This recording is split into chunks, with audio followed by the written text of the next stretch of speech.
Hello, welcome to my live. Just getting on. It is 10:59. I said it'd be on at 11, and I gotta say I'm excited to get going. So I hope that you're able to join me. Awesome. Yay. We're so excited to see some people joining already. So I'm Natalie, and I created the HyperStrong Method, and I work with people with hypermobility who are tired of being told that they just need to stretch more, to strengthen more, to fix their posture. And around here, we talk about nervous system regulation. Caught on record. Um, we talk about nervous system regulation, stability, strength, and learning how to actually work with a hypermobile body. So let's get started with, let me know where you're joining from. I'm really excited to see some of you already getting on. So let me know where you're joining from and what kind of questions you have today, because we are going to talk about how the nervous system really matters in being a hypermobile person. I've been getting so many questions and comments about nervous system regulation and why that's important. And well, let's just go ahead and get into it. Because the nervous system, if you think about the way the body functions, the nervous system governs really everything. Nothing happens without the nervous system deciding that it's going to happen. So our nervous system, when you're hypermobile and not well held together, is already going to be dealing with some excess stress. So there's multiple factors that go into that, but one of them being that when we are, let's see, am I getting questions? This is my first time on live, so excuse me if I seem a little confused. So I'm watching for like where comments might come in. In fact, I'd love to see some comments. If you'd share with me where you're joining from, I would love to see some feedback from all of you, but I'll continue talking about the nervous system. So in the body, our body always needs to know where it is, how it's doing, how it's functioning, what its position is. Because our body's purpose is to survive and in the most efficient way possible. So our nervous system is always taking an input. And a lot of that input comes from three different places, especially when it's determining like your position, how you need to move, what's happening around you. And so those three points of input come from about 20% is from your eyes and your ears. So when your eyes are open and looking, your brain can help to calibrate, okay, I'm vertical, or, there's a wall in front of me, I must be upright, or I'm looking at the ceiling, so I'm laying down. So only about 20% of our nervous system's input on our proprioception, the proprioception being how our body knows our position in time and space, again, comes from our eyes and our ears. The other 80% comes from ligaments, tendons and ligaments. And if you have a connective tissue disorder where your tendons and ligaments are already overstretched, they aren't the typical length, they have no pull on them, your nervous system is not getting the input it normally should have. So I don't know about the ages of all of you. And in fact, this game is probably older than I don't think I ever even played it, but you might be familiar with, there used to be an old game probably before there were real phones. I don't know. But you take two metal cans and put a string between them. And one person could be in one room and somebody in the other room. And you could play telephone with that. The catch with that, though, is that string has to be pulled tight. Because when that string is pulled tight, that is how the vibration of the sound, somebody speaking into one can, is then carried to the person with the other can. If at any point there's some slack in that string, the string is not going to vibrate with the sound. Kind of the same thing is happening in our bodies. In our bodies, our tendons and ligaments don't have the pull on them that they should have. So they don't carry the communication, the signals like they should be. So with that, it leaves our nervous system just kind of always questioning, like, where are you? How are you? What are you doing right now? Is your head really attached? Are your shoulders or arms going to fall off? And that lack of information and that confusion is going to create a sense of dysregulation in the nervous system just by existing. So that is a big part of why just being in a hypermobile body already requires us to really need to focus on regulating our nervous system and giving it good input. So nervous system regulation can come from a lot of different sources. Just yesterday, I was thinking about, how a lot of people go around listening to music, and, music is great. I love music. But what type of music are you listening to, and how is it affecting your body? So like yesterday, I just had some lo-fi meditation music on just in the background. It was so nice and peaceful. But meanwhile, there are other people who are already very dysregulated and they're out in the world and they're listening to, whatever heavy metal or screamo music. And that in itself, it's going to aggravate and agitate your nervous system. So it's going to create more stress. And a lot of times people wonder, like, why when I go home to bed at night, can't I sleep? Well, because your nervous system has been like on guard all day. And a lot of times it's things we're doing to ourselves. Caffeine. Yes, I had some caffeine this morning. I got up extra early because I was excited about this. I was having a hard time sleeping. So I had a little bit of caffeine. Sure enough, didn't take long before I'm like, ugh. And I always consider, and I know this to be true. I say it and I still do it, but consuming caffeine is like inviting anxiety in. So if you are a caffeine drinker, I encourage you to try to back off of that, especially if you're dealing with some chronic hyperactivity, that chronic tension, your nervous system dysregulation. That's something that you're going to want to maybe try to cut back from, switching to maybe some different tea or something. So I don't really see any comments coming through. I see lots of people joining, excited to see you here. And I'm just curious, where are some of you joining from? It's hard to tell how many people are here. Um, so yeah, it's my first time going live and I'm just trying to figure this out. But I would love some more questions from you about hypermobility. So that's primarily what we're going to talk about today. Although some of you might be wondering, maybe you have chronic pain and you've wondered if you are hypermobile and you're not sure if programs and things developed for people with hypermobility would help you. And that's a great question. So first of all, anything made for somebody with hypermobility is going to be safe for somebody with a typical normal body. So if it sounds like something that might benefit you, it likely will. In my program, again, it is developed for people with hypermobility. And the reason I did that was because I myself have hypermobility. I live with classic type Ehlers-Danlos syndrome, wasn't diagnosed until just a few years ago. And really, it was kind of self-diagnosis that basically my doctor got on board with. It sounds odd, but even after having genetic testing that showed the, the COL-A5 variant, which goes along with classic type Ehlers-Danlos syndrome. I've got all the comorbidities and indications that go along with it. Still, my doctor was like, so did your the person who would order the DNA test, I can't think of what they're called right now, did they diagnose you? And I said, no. They said that was your job.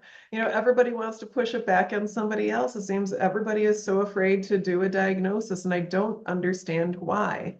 Other than, and I was saying I can't understand why, but I mean, really, unfortunately, a lot of it goes back to the fact that our medical system is run by pharmaceutical companies.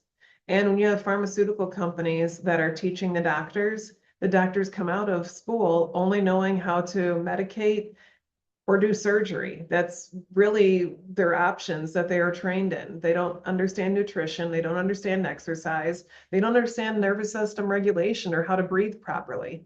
Their education in nutrition is usually about 5 hours of their total training for a doctor to be a doctor, 5 hours in all their training. So they don't understand how to really help a body. if they can't medicate it away, and you can't medicate away a connective tissue disorder, and you can't do surgery on it. I mean, we have to have our connective tissue. Without it, we would basically not exist because it makes up so much of our bodies.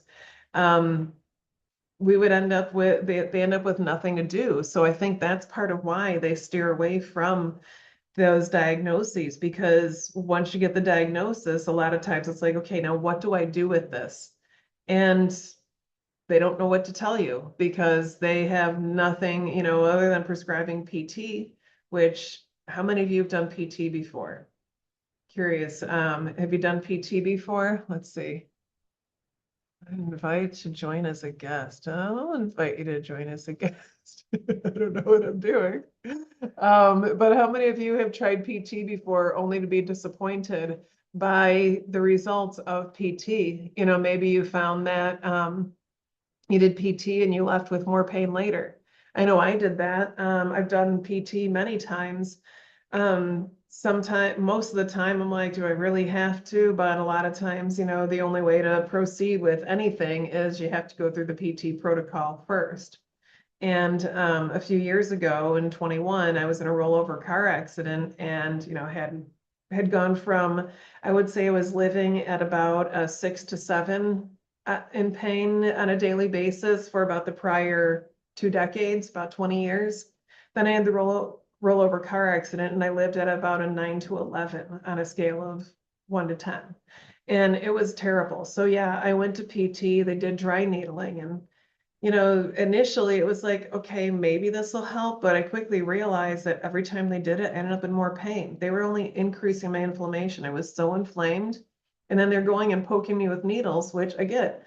The needle's job is to create inflammation. That inflammation is supposed to spark the healing process so that it continues and then you actually get better. The problem with the connective tissue disorder, though, is you can't just make it get better. It doesn't work that way. So what I realized was how important it was to reduce my overall inflammation before anything was going to change.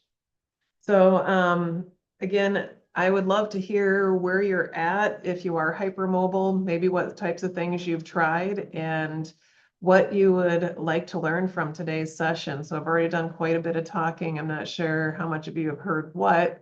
If any of this is helpful, I would love to get your comments. I don't know if there's something special I'm supposed to be doing to see your comments. I see lots of people are joining, which is awesome, but I'm not seeing any comments. Can somebody write a comment for me so I know if I'm going to actually see them? It would be great. Because again, I am just kind of figuring out how to do this whole live thing. So thank you for being here. And again, I would love to see some of your questions. So thank you for joining. Where are you from? What would you like to know? What does this do? Oh, okay. So let's see. Apparently there I can invite people. I can co-host. I don't think I need to do that. But yeah, so, another thing to keep in mind with hypermobility is that likely you are not weak. I know sometimes we feel like, believe me, I've been there, feeling like the most weak, exhausted, tired person, wondering how you're going to get through another day. I hear you. I have so been there. Thankfully, it's not where I'm at now. It took years of work, years of effort and change to get to where I am now. I have been learning not only about hypermobility, but about bodies in general for over 20 years. So a little bit of my background. Back in 2002 or so. So prior to that, I had thought yoga seemed fun and I might enjoy it, but people around me, back then yoga was not popular and there weren't studios everywhere. But I was curious, and the people around me, unfortunately, seemed to just make fun of people who were doing yoga. But I'm always one to go against the grain, part of why I am the black sheep of my family. And I did yoga anyway. And sure enough, my very first class, I was like, I'm pretty good at this. And I really liked it. So I continued going to yoga and did some good things, some good bad things in yoga, with hypermobility, how that goes. But after yoga training, I went on to become a massage therapist. And through massage therapy, really learning to understand the body and realizing that I'm kind of good between all that I've been through in my own body and the things that I have done to help resolve my pain. Hearing other people and what they're going through, I have gotten really good at helping people resolve their issues. You wouldn't believe how many people come to me that have been going through PT and they are with me one day and they're like, holy cow, how'd you figure that out? How did they never do that? One client just recently, she really cracked me up. First of all, she told me she never wanted to get a massage. She never wanted anybody to touch her. But she had been going to PT for 2 years for her knots. She said, she was like, I'm covered in knots and my back is full of knots. My hips are full of knots. And I've heard the massage can help. Can you help with my knots? And right away, I let her know your knots are not the problem. It's getting your body just back into balance. That's the problem. So for any of you just dealing with knots and you're like, how do I get rid of these knots? Just so you know, don't get rid of the knots. Don't go to a massage therapist. I want all these gone, because what'll happen when you receive a massage to that level of intensity where they are trying to basically beat up that tissue and get it all gone, you're going to end up more destabilized and you'll probably end up feeling worse. So one tip I'll give you right now is if you're considering getting a massage, from a massage therapist, or I should say this is coming from a massage therapist. Hopefully your massage will be from a massage therapist. Couple of things to let them know if you suspect hypermobility is, one, do not stretch you. You're going to tell them, I do not want you to stretch my joints at all. If you want to stretch my tissues, that's fine, but they should not be stretching your joints. They shouldn't be like taking your arm, because like if you're hypermobile and your arm's already doing this to stretch it further, just means we're dislocating the shoulder. That's a bad thing. If you've ever had any neck injuries or you have a lot of neck pain, they go and stretch out all those tissues. They are destabilizing your neck further. You are going to have a rebound effect. You're going to feel worse afterwards, at least very likely. So we're going to tell them not to stretch our not to stretch our joints. They can stretch our muscles, but not our joints.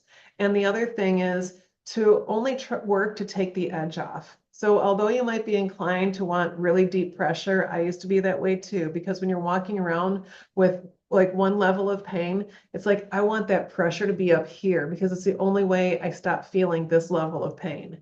But I'm going to ask you to err on the side of caution there and ask them to just take the edge off. You want them to work at, if you were working at looking at a pain scale of 1 to 5, a pressure scale of 1 to 5 in a massage, you want to stick around a 3. You don't need it to be super light. They don't need to just be putting lotion on the skin. That doesn't do anything. You do want them working into the tissues. You want them loosening and softening what's tight, but not overworking those tissues. Just again, taking the edge off. So we're going to ask them to work at about a level 3 out of 5. So thank you all for joining. And again, I would love to hear your questions if you've got any. So far, I don't think, Asia, thank you for joining. Rosie, Chris, thank you for joining. I used to know a Chris Hernandez. Are you the one that I used to know? I'm going to guess not. I'm sure Chris Hernandez is a pretty popular name. But thank you all for joining. Nice to see you. Oh, I'm so glad you're seeing your comment. Thank you so much, user 7664660863949.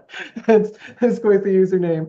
But I'm so glad that you are appreciating my insight. So let me know what other things you would like to learn about, because that is what I'm here for. I think I'm going to try to start doing weekly lives so we can get together and talk about the issues that are going on in your body and just how to more safely move through the world and understand what you can do to start taking better care of your body and living in a way that your body functions better for you, because we only get one body in this life.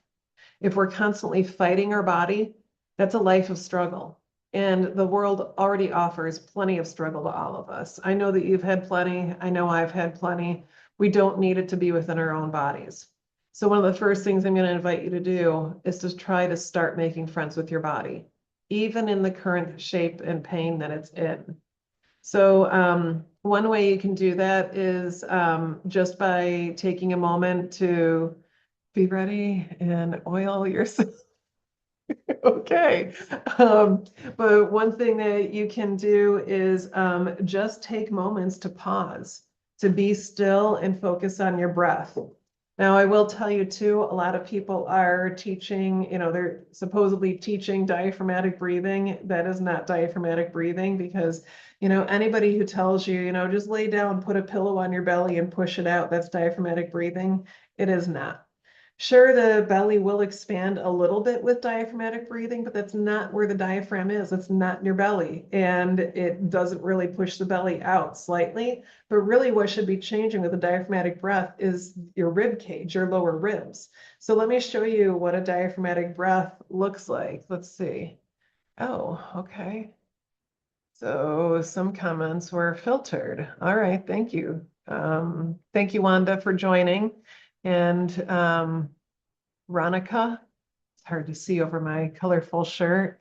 And RB, the drummer, thank you for joining again. Let me know what your questions are and what you'd like to know. I just forgot what I was about to talk about. I am also ADHD, as I think probably many of you are. Recent studies have shown that the correlation between people with hypermobility and neurodivergence is huge. So what's your experience been like? Are you also hypermobile? We can go ahead and just put, I'm glad that that's so relatable. User 766, we'll just call you that because it's a lot shorter to say. But yeah, they say that the correlation is extremely huge. It's also being more and more looked at. But yeah, how many of you, if you want to put maybe HSD and Audi HD in the comments or anything like that to let me know, who are my people? Oh, thank you. Nice to know your name is Steph. Hi, Steph. I'll try to remember that it's Steph and stop calling you user 766. But yeah, so I do tend to lose my train of thought, so I am gonna make some notes here because otherwise I will forget things. Like again, I just lost my train of thought on what I was about to say. So if it was interesting for you, be sure to ask in the comments, hey, can you finish talking about whatever that was I was about to talk about? But again, I'm here to talk about hypermobility and how you can get your body into a better state. So I was talking a lot about nervous system regulation. Oh yeah, I was talking about that. So I was talking about diaphragmatic breathing and how a lot of people online are not actually teaching diaphragmatic breathing. What they're teaching is belly breathing, which again, I've been a yoga teacher for well over 20 years. And I am from a tradition that focuses more on breath work and meditation than the asanas because the poses are only a small aspect of yoga. It's really about creating a better life through how you manage your entire life. Um, and so part of that is, again, learning how to connect with your body because living in hypermobile body, it is much easier, or so it feels, to just disconnect from the body to make your way through the day. We just try, it's like that pain's always there, ignore it, focus on something else, put our attention elsewhere. And that's kind of, even if you aren't in pain, what general life in this society looks like. We wake up in the morning immediately. What is it I need to do? I got to do this, got to go here, got to do this and that. And life is just constantly running us ragged. And then again, you live in a body that is hypermobile and already dealing with its own internal stressors. That becomes amplified in our bodies. And so that is where that dysregulation comes from, that nervous system dysregulation and the overwhelm and again, added inflammation. The sources of inflammation are vast. And one of the biggest ones comes from our own internal dialogue, our own internal experience. But it also comes from the food you eat, the environment you're in, the people you surround yourself with. So many things play into inflammation. I tend to lose words on occasion also. But so we really want to be managing our inflammation. And one way we can do that is through breath, through anything that stimulates the vagus nerve, which let me give you one quick one right now. And I'm going to continue talking about diaphragmatic breathing in a moment because I keep losing track. But for anybody who's maybe feeling a bit dysregulated right now, if you can free your hands or even just one hand if you're driving, you don't want to do this right now. But if you're driving, you shouldn't be on my live either, actually. But so if you take your fingers, one inside the outer part of the ear, you don't have to plug your ear hole, but just in the hard cartilage and your thumb behind, and just, oh man, it's so nice. I just think about doing 3 circles in one direction, 3 the other direction. And almost as soon as you touch your ears in that area, you're just going to be like, oh, yeah, happened for me again. Any of you experience that? Did you just join me in that? Rubbing your ears again, one finger inside, your thumbs behind, and just do a couple of circles. Within usually like the first circle, it's like this, oh, I've just felt this bit of relaxation come over me, this little bit of calm. We need that throughout the day. We need to remind our bodies that they actually are safe, because again, every time you're cut off in traffic or you're rushing because you're running late, you get that text that your child just hit somebody at school. I don't know. Hopefully it doesn't happen for you. Unfortunately, it was my world. But all of those things send us into more dysregulation. And again, it's already happening within our bodies just by the way that we were made at birth or before birth.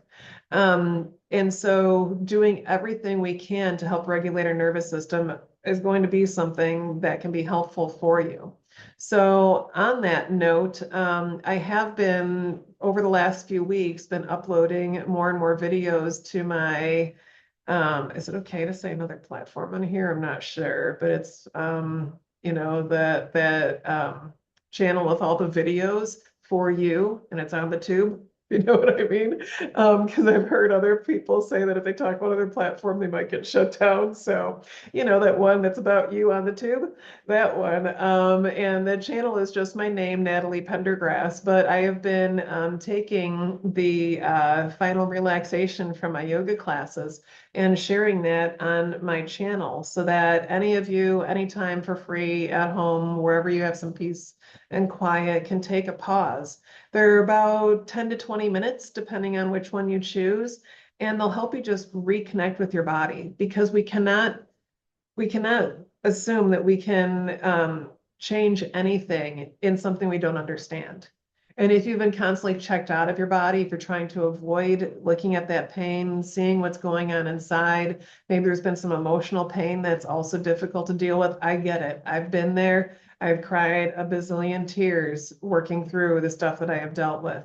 But whatever it is, I invite you to take the opportunities to give yourself that safe place to be alone, and again, to just be still. Unfortunately, for some of you, your own home might not be that safe place. And I hear you. I've been there. That was me for the prior 30 years. I'm just recently divorced last year. So for the first time in my life, 52 years old, first time in my life, I am living on my own in my own place for the last year. And I know that the house that I was living in for the past 30 years with the person that I was married to was not a place where I felt safe to really fully let go. So in those cases, I would park myself in my car at maybe a forest preserve or an empty parking lot on the weekend, something like that. And then I could do these moments of mindfulness, of getting back in touch with myself. So again, I encourage you to maybe go to my YouTube page, check those out when you have a chance. Oops, just said it. That doesn't mean I'm going to get blocked or banned on TikTok. But so we really have to try as often as possible to do our best to regulate our nervous system. One of the ways that I suggest that you do that, hey, Michelle, is that you? Did I just see that you just joined? I love you, Michelle. She was one of my students. Yeah, you just sent me a heart. Hi, it's so good to see you. So I am not only a massage therapist, but a massage educator for over 20 years. So she was one of my past students, lovely person.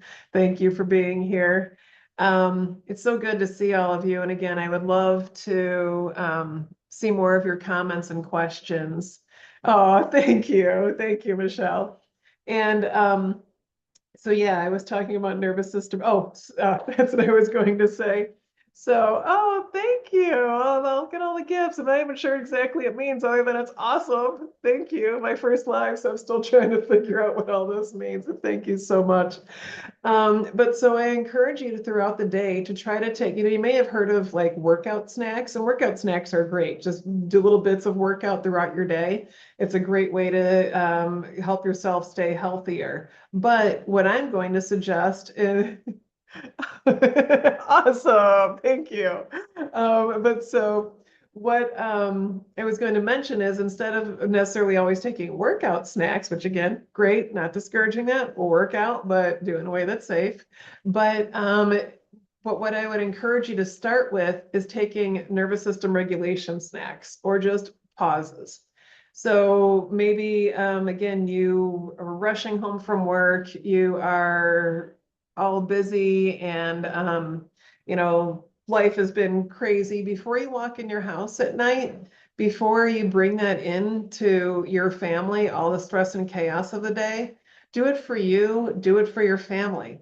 Just take a moment, just be in your car. You can leave the air conditioning on, turn the music off, and just take a moment to breathe, to check in with your body, to maybe do that ear massage that calms your nervous system, to just take a moment to regulate.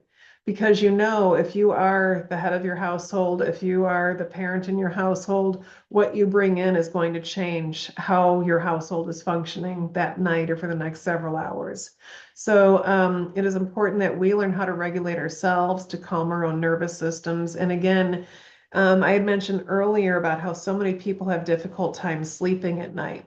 A lot of that is not only just generic like nervous system dysregulation, it's how we're training our nervous systems to function throughout the day. Again, I mentioned earlier, we wake up in the morning, the alarm goes off, we wake up, and then, we're checking our phone and did I get any likes and who is following me, who isn't? And already our nervous system is like, oh, I need input, because that's what we're telling it. I got to hurry up and, do this and do that to get to work. I got to hurry up and do this and go here and hurry up and hurry up and hurry up. That throughout the day is training your nervous system to constantly be on. And so I realize that life is busy, life is hard, but we all can find moments for a little bit of peace. I have taken time when I am driving through, traffic on the highway going into the city, 'cause I live outside Chicago, and it gets really stressful. I am going to either go to probably not no music, maybe no music, but usually just the most peaceful, calming playlist I can find. And then I just breathe. And my car becomes my bubble. And I can just breathe and be present and know that even if I'm driving slower than some of the other people, hopefully I'm driving slower than some of the other people, because when they're driving all crazy like this, that is not nervous system regulation. That is just adding to their own dysregulation. Don't be a part of that. Just allow yourself to separate. That's their problem, their rush. You are going to do you. You are going to slow things down. You are going to trust that the day is giving you all the time that you need to do what you need to do in that day. Doesn't matter if you felt like you were supposed to do 300 different things and you only got to 20 of them. You did great getting those 20 done.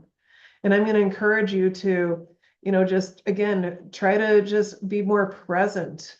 Be where you are. Stop constantly worrying and wondering, what do I need to do next? What can I do next? Because the more often we take those pauses to slow down, and this could be maybe you're walking your dog, stop listening to the podcast, or again, the loud, chaotic music as you do that. Listen to nothing but nature. Listen to the sound of your footsteps and your dog's claws tapping on the sidewalk. It's a beautiful sound. Listen to the cicadas that are out in the world and just breathe. But when you do that more often throughout your day, you take those pauses. Again, it might be when you're in the shower. Just feel that water and, feel your hair. Be present in the moment. Be present when you're washing your dishes at night or in the morning. The more we take those pauses to be slower, to be focusing on our breath and to calm our minds and bodies, that carries over then to when you want to go to bed at night. Now, when you go to bed, thank you so much for sharing my live, Michelle. But when you go to bed at night, now it's going to carry over. Now you go to sleep at night and your body's going, oh, You want me to slow down? Oh, I've done that like 10 other times today. I get you. I know where you're at. I can do this. And it's not like, oh, I paused once today, so now I should be able to sleep. It's not going to happen that quickly. It's something you have to train. And for me, I used to have the most busy mind. Oh, I'm with you. I understand that busy mind when we go to bed at night. You know what changed it for me? Was starting to go to yoga. That was one of the many things that hooked me on yoga for the rest of my life. Now, is yoga safe for people with hypermobility? Generally, no. Let's just be honest. Generally, people with hypermobility should not just pop into any yoga class because a lot of yoga classes are not about yoga, which the word yoga itself means union. It is supposed to be the union of body and breath. And too many yoga classes are more like, hurry, go, fast, and move and move. And anytime I'd walk into a new class and it's like that, I'm like, okay, I have just tweaked my knee, I've hurt my neck, I've done all these bad things. So I don't take too many other people's yoga classes because they tend to be too destabilizing. Um, but in my own classes, I do focus on strength, stability, proper breath work, core engagement, things that I do think are a lot safer. Let's see, you've had insomnia your whole life, and what helped you is doing nature walks barefooted. Yeah. And probably a large part of that, and yes, grounding, I don't want to discount that. Grounding is great, your feet on the earth, but I'm going to guess as you're doing that, you're probably just feeling your feet on the earth and paying attention. And that in itself, you could do that in your house. But yes, do it on the earth. Definitely. It's a great way to go about it. Thank you for sharing that. Um, but yeah, we have to take those opportunities to slow down. If we're constantly telling our mind and body that go, go, go is the status we want it on, we go to bed at night, it's not going to happen. But yeah, when I started taking yoga and I would be, I'd go through the whole class, get to the end of it, and we'd be in that final relaxation. That final relaxation, um, I would finally realize like, wow, I'm like starting to fall asleep here. I'm just like drifting off. And then it would be time to come back and go home. And I was like, man, I really like that. And after a few months, and thank you, Michelle, yeah, you really noticed the difference when you had started acknowledging your feet. And I want to talk about that a bit more. I'm just gonna say feet here, but in my notes. But yeah, when I was realizing that I'm going to bed still and my mind is all busy, crazy, I thought, well, what if I put myself back in that yoga class? And so in my mind, I would lay on my back in Savasana as my teacher had instructed me in class, and I would just hear her voice in my head, soften your forehead, soften your cheeks, soften this, soften that, and go through my body. And before I knew it, I'd be asleep. And so that again is why I created those that other platform that where you're on the tube. So again, find them under my name, but that's what those videos are for. So I'm not sure how you can do it on there where maybe it stops playing the next video after you play it once, that you could just maybe allow yourself to drift off to sleep from there. But what you can do is if you need to pause it, just allow yourself to stay in that state. Just pausing the video, turning off the phone, and I'm just going to stay breathing, focusing on my body, noticing what's changed, what I can relax. And when you do that, you drift off to sleep. So yeah, sleep is so important. It's so important for nervous system regulation. It's important for cell regeneration. It's important for pain reduction and feeling better. So sleep is a really important thing. And again, you can't sleep well if your nervous system is dysregulated. But yeah, so yeah, Michelle, so you mentioned you really do feel the difference and you had never acknowledged your feet. So I've also dealt with TMJ, very common issue for anybody with anxiety, also people with hypermobility dealing with TMJ issues also. And my TMJ issues got so bad. I mean, quite literally, I would think of anything and I feel my jaw like, "Arr, arr, arr, arr," and it was horrible. It would seem like there was nothing I could do to get it to stop. I'd put on a podcast just because I'm thinking. And I'm like, thinking should not require this much anxiety or cause this much anxiety. So what I started realizing I could do when I took the moment to acknowledge my feet, and this might just be standing in my house, all of a sudden, all of this energy from my head went down to my feet. And I'd feel my whole head get a little bit lighter. My jaw would soften. So, yeah, acknowledge your feet. Take your awareness into your body. Notice what is happening. And again, don't just, what is $7,500 a first person to message me? What? Yeah, I wouldn't do that. I don't know who that is that's saying that they'll give you money to message them. But if you want, you just send me the money. I am ignoring them. But so, yeah, take your attention into your body. That in itself can sometimes reduce your pain. Oftentimes, like so many of us deal with that coat hanger pain, that's up the neck and across the shoulders, it's shaped like a coat hanger. That's why it's called that. We deal with that and we just sort of try to ignore it, try to not notice it while we go on doing everything else. But in one of my recorded sessions that you can do, it invites you to go into that place.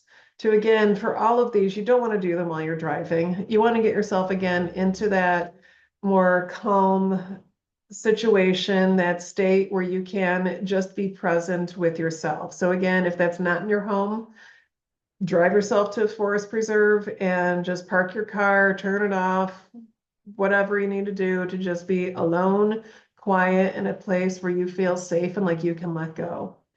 And go into that place. Notice it. Notice the area that it covers. Notice its breadth and width, its depth. And just breathe with it. Just be there. And what you'll likely notice is as you go into that space and you breathe, what you'll probably notice is that that area starts to get a little smaller and smaller, just because we're paying attention to it. Because what'll happen is when our bodies are ignored, when those places of pain and instability and discomfort are ignored, your body will make it bigger and bigger, trying to get your attention. Oh, if you want, you can make me a mod so I can help maintain your. Okay, yeah, I can make you a mod, but if I knew how. Um, let's see, I invited you as a guest. I don't know how to invite you as a mod, but maybe we'll talk after this because I think you do lives regularly, Michelle, and yeah, I'd be happy to have you on and helping me. So maybe we'll have to talk about how that works, and maybe you can join me when I go on next week. But yeah, nervous system regulation really is where pain reduction begins. Not where it ends, but where it begins. If you aren't regulating your nervous system, if you aren't learning and understanding your body, if you aren't getting into your body to feel it, to be present with it, that pain isn't going to leave. No doctor, no surgery is going to do it for you. And let me add this, speaking of pain and doctors. So when we are breathing properly, so let's talk about the diaphragmatic breath. So first, let me show it to you and let me tell you a little bit more about what it does. So yeah, diaphragmatic breath is down here. So here's exhalation, inhalation. You see that? Exhalation, inhalation. My belly isn't really changing. It might expand a little bit as I inhale, but it really should be in the sides of the rib cage, in the back of the rib cage. That is how we breathe deeply.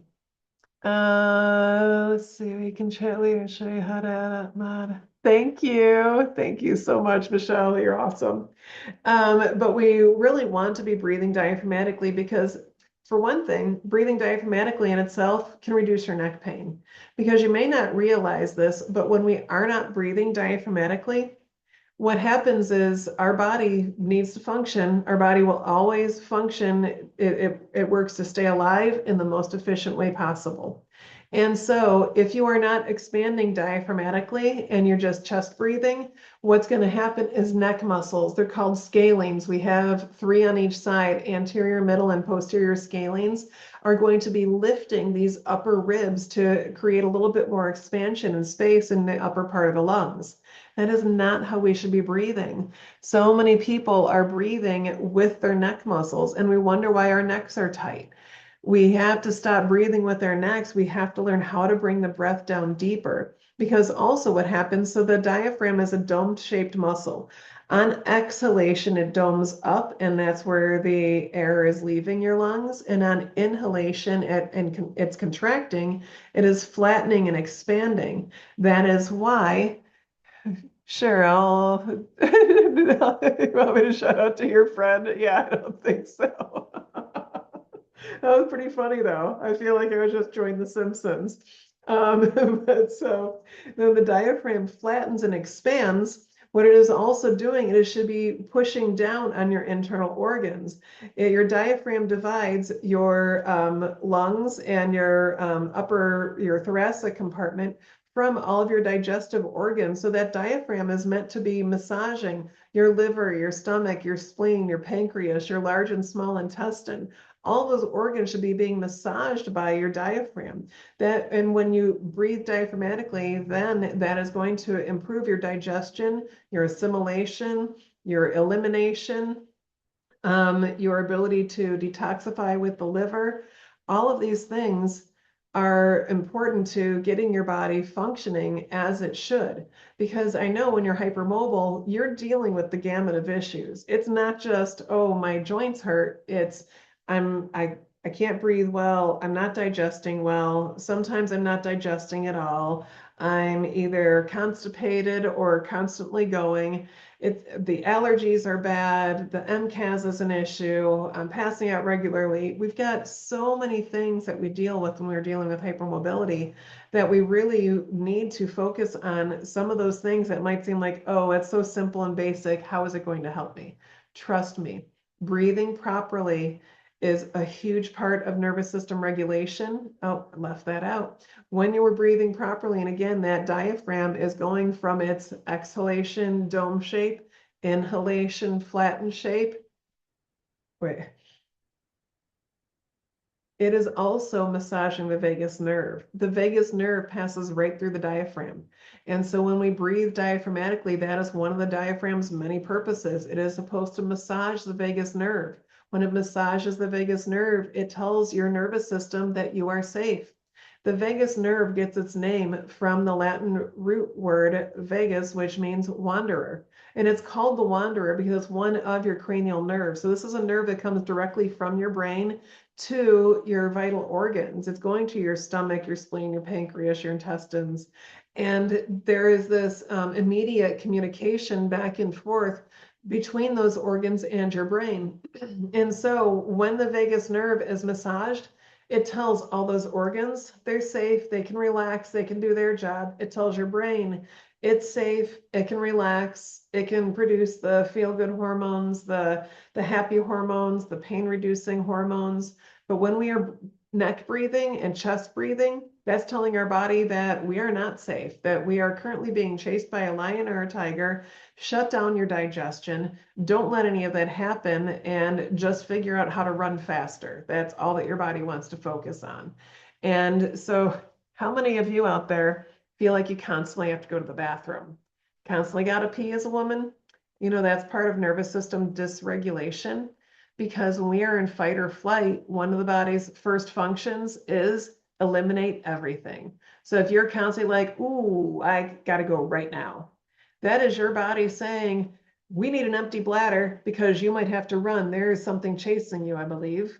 And so that is why we constantly have to empty our bladder and our bowels. So if you find that, you know, I drink a glass of water, I got to go pee it out. First, cut out the caffeine, because that's adding to your anxiety and your nervous system dysregulation, but also learn to breathe properly and other nervous system regulating techniques like massaging your ears. So again, just this simple technique can help to regulate your nervous system. Let's cover a couple more techniques. So there are 3 self-havening techniques that one therapist, I forget her name, had researched and found how they regulate the nervous system. They're pretty basic. You may have done them before. One that's really simple and easy, and I like, it's just this: because you can do it anywhere. You can be sitting in a meeting. I could be sitting here in my live, rub my hands. Nobody's going to be like, what are you doing? That's kind of weird. Just rub your hands together. So that's a nice, easy one. Rubbing your palms together helps to calm the nervous system. So that's a simple, easy one. Another one is the self-hug. But unfortunately, if we walk around the world like this, people just take us as being closed off. But really, this is telling your body you're safe. And not only the self-hug, well, let's add either some alternating butterfly taps, and slower the better. Just like when you're petting your dog, you do this, the dog's gonna be like, whoa. You do it slow, the dog's like, oh yeah, I'm chill now. Help yourself be more chill. Slow it down. So those are two of the self-havening techniques. The third one is just massaging your face, especially just circles around the eyes. This too can help calm and regulate the nervous system. Just circles around the eyes. So these are some things that you might be able to do while you're trying to go to sleep at night, while you are planning for that meeting that you might have to go into and that's going to dysregulate you further. There are a lot of different things that you can do to help calm your nervous system. And so this is what I teach. This is my purpose and goal in the world, is to help more people who are dealing with dysregulated nervous systems and pain to learn how to regulate, and to decrease their pain. Because again, I lived in pain for probably about 40 of my 50 years of life. Yes, it started young for me, unfortunately. Dealt with some pretty serious abuse when I was young. And when I got older, I guess I just continued to abuse my own body. I was in multiple car accidents, lots of whiplash trauma. Then I decided I would start racing bicycles because, that's a great idea when you're already in pain and have neck issues. Just start racing bikes. And unfortunately, then had, bike accidents. In 2 separate years, I had one year where I had an accident 1 week apart, both cracking a helmet. So I've had multiple concussions. Another year I had accidents they were within 3 months of each other. So yeah, I have sometimes the brain's always a little off. That's again an important aspect of reducing that inflammation, helping to keep the brain clear. But yeah, so I've dealt with PTSD from, again, childhood, car accidents, my ex, the life that I had for 30 years in that situation. It's difficult. Tell us about the one you crashed and tumbled and stood up after. That one's crazy. So yeah, thank you for remembering that, Michelle. So that one also has a lot to do with visualization. So I love visualization. Visualization, when your mind believes what is happening in your mind, your body believes it's real. So it's really important to understand visualization. And visualization isn't just going, oh yeah, I'm working out. But I mean, research has shown you could, lay down in your bed and in your mind do all the things to prepare for, say, a bike ride or a workout, and your body will get that workout as you go through it in your mind, but you have to really be there and be present. So so glad you remember that, Michelle. So my first experience with visualization was when I was young. I was at a lake and there was a diving board out in the lake on this platform, and I saw this guy do a back dive, and I thought that was really cool and I want to do that. And I thought I could, but at the same time I was like, I have no idea how.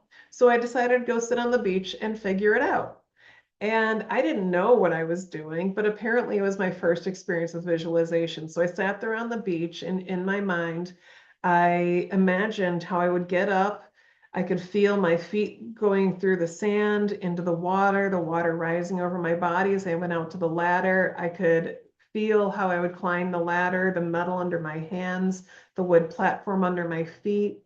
I was able to visualize and feel how I'd walk out on that diving board platform and turn around with my heels off, and what it would feel like to do the back dive into the water. And I did that several times in my head. I don't know. Again, I was a child, maybe 10, 11, 12. I don't know exactly. But I got up and I saw my brother and I said, hey, I'm going to go do a back dive. And he was like, yeah, right. Because, you know, that he was always a jerk, still is.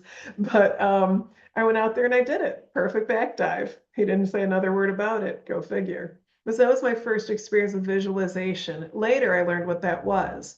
And so eventually, again, I'm racing bikes. I'm on a bike team. I've already had a couple of accidents, and I'm on this training ride, and I'm with a friend who is from the East Coast. And on this day, he tells me, he's like, yeah, I just heard that this guy I used to ride with on the East Coast, that somebody died that I used to train with. They would train in this industrial park, and something happened, and he took a header, which means he went over his bars.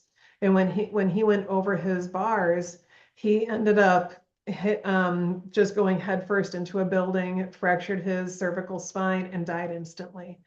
And I was like, holy crap, like, I don't want that to happen. And I've certainly had accidents, and I knew more were probably going to come at some point. I mean, I was a bike racer. So when we ended the conversation, I'm still riding my bike, and I just started in my head visualizing.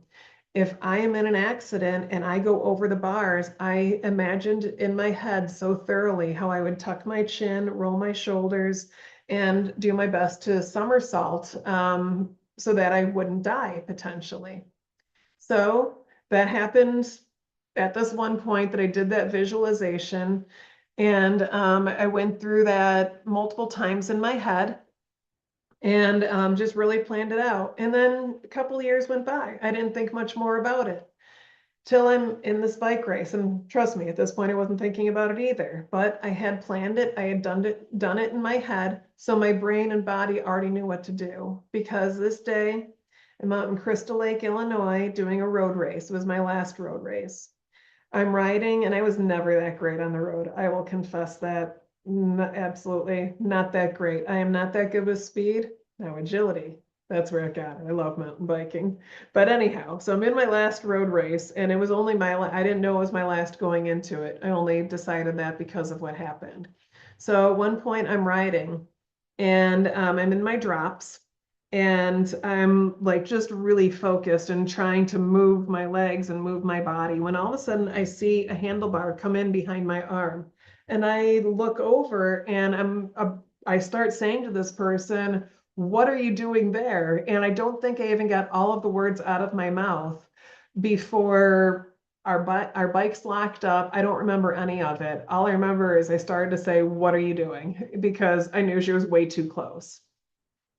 My next memory is I am basically in a malasana squat, you know, a low squat on the sidewalk and standing up. And my team captain or manager, owner is there, and he's like, would you just sit down? And I'm like, okay, all right. And he's like, I keep telling you to sit down. You keep saying I'm okay. And I'm like, okay, clearly I'm not okay because I don't remember that. So he goes on to tell me, oh, okay, I gotta do a puzzle piece. Apparently I'm not moving enough. Oh, unable to verify that I'm human. I'm human. Oh, wait, how does this work? Oh, okay. All right, there. See, I'm human. Geez, sorry. Thought I wasn't human for a second. Apparently I'm not moving enough. But so I do this bike race again, and as I come to also, I was about to say, I could tell that the person that I had connected bikes with, and, you know, we both went off, was to my left at that point. I was facing like down the direction we had been coming. And I started turning my side to say, I hope you're happy. And then I just stopped because she was unconscious, just sprawled out on the ground, surrounded medical professionals. Meanwhile, I'm being told by the team manager that he's like, how did you do that? I'm like, do what? What did I do? He's like, that was the most beautiful dismount I've ever seen. I've never seen anybody take a header that way. He's like, you launched off your bike, tucked your chin, rolled your shoulders, somersaulted, and stood up telling everybody I'm okay. And I'm like, did I really? I don't remember. He's like, yeah. And he keeps saying, I'm okay, and getting up while I keep telling you to sit down. Would you please just sit your ass down? And then I sat down. I'm like, I am so sorry. I don't remember that. Didn't know I was. Apparently, this all goes back to my trauma background because when I was a kid, I, certainly couldn't make a scene. So I've had other car accidents where apparently while I'm unconscious, I tell everybody I'm okay. Not the best thing. Wish I didn't necessarily have that trauma response because in those car accidents, I wasn't okay. In that bike accident, I wasn't okay. But because of my trauma background, I got in the habit of trying to make sure everybody thinks everything is okay so that I don't get in further trouble because, causing a scene or needing any sort of attention on me, it was always a bad thing. But yeah, due to that visualization, I survived. Sadly, I later found out that that woman, after being brought to the hospital, one report told me that she ended up paralyzed, and another report said fractured skull. I'm hoping for it was a fractured skull. I didn't look into it further because I couldn't bear to imagine that somebody that I was in an accident with ended up paralyzed for the rest of her life. It's a horrible thought to have. I just wish her well. But again, visualization is that powerful. You can change your life and your world through visualization. People talk about, just like positive thinking and affirmations and stuff. It's not just positive thinking and affirmations. It's seeing it as real, letting your mind, your body, your energy know that this is true, that this is real, that this is accurate, and this is me, this is my life.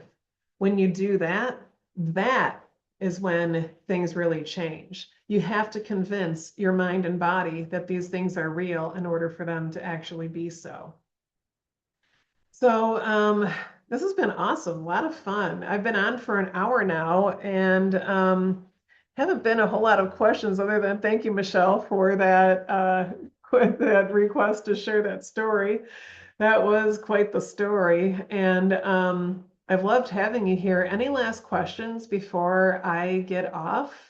Because again, that's why I came here. And I looked at next week's schedule and I am busy with a client at this time next week, but I'm thinking I might join an hour earlier. Maybe next week it'll be 10 a.m. on Thursday. So I'll see if maybe that works for my new moderator, Michelle, and see if we can get on live then. And before I get off, though, any more questions? I would love to hear from you. Anything, last questions, comments? Otherwise, I'm just going to wrap up. And again, this was really fun. If you are new here, I hope that you're following me now because we're going to keep talking about how to build strength and stability in a hypermobile body without just pushing harder, because pushing harder alone is not going to get you where you want to go. And if you want somewhere to start, you can grab my free strength and stability guide from the link in my bio, or even by just choosing, I think that there's an option on your screen to just get my free guide. I don't know. I'm not sure how this works. I'm figuring it out. I'll take those lessons. So Thursday's work for Michelle. So awesome. Yeah, happy to see you here, Steph.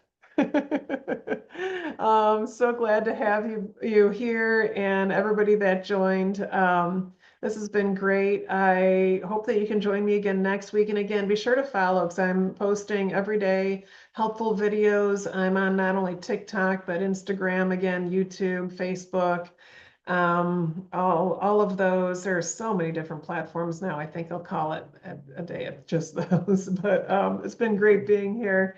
I love you all, and I hope you have a wonderful day. Be sure to take some time for yourself to regulate, to breathe, and to just be present. Even maybe just right after this, when you turn it off, just shut down your phone and take 3 slow, deep breaths. I would love it. Love it for you. Love it for me. I'm going to do the same before I continue with my day. Thank you all.